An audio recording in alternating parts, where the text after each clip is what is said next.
गणित साक्षरता है या इससे अलग केवल आजीविका उत्पन्न करने की क्षमता साक्षरता है, या क्या अपने शरीर की क्रियाओं को भलीभांति संपादित करने का ज्ञान साक्षरता है?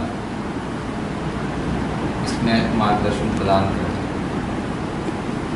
गीता का 8वां अध्याय पढ़िए।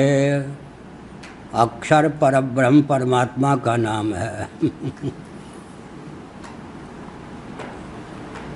अक्षर माने ABCD का नाम भी अक्षर है, और जिसका अक्षरन नाश ना हो उस परमात्मा का नाम भी अक्षर है।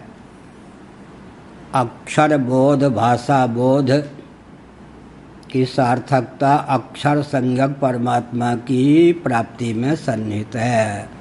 वही वास्तव में साक्षर हैं, जो अक्षर संज्ञक आत्मा परमात्मा के लिए विद्या कला का जीवन में संपादन करते हैं। साक्षर, निरक्षर भट्टाचार्य लोग कहते हैं। इसका मतलब जो पढ़ा लिखा ना हो। दूसरी बात यह भी है कि एक ध्यान देने की आवश्यकता है।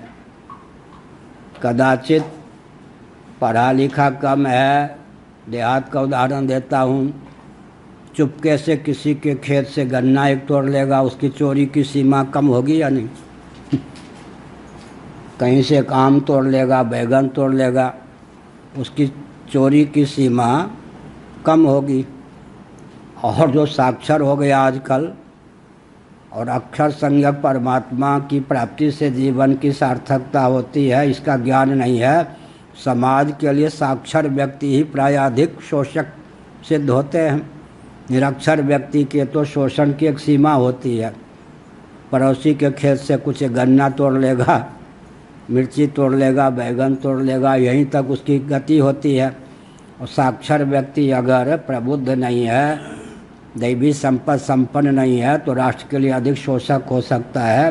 तो अक्षरम ब्रह्म परमम, परब्रह्म का नाम ही अक्षर है। इसीलिए उपनिषदों में कहा गया है अक्षर संज्ञक जो आत्मा है, परमात्मा है, उसमें प्रीति प्रवृत्ति को अभिव्यक्त करने के लिए जो साक्षरता है उसी की सार्थकता है। सा विद्या या विमुक्तये, विद्या ही का ब्रह्म गति प्रदाया। नारायण।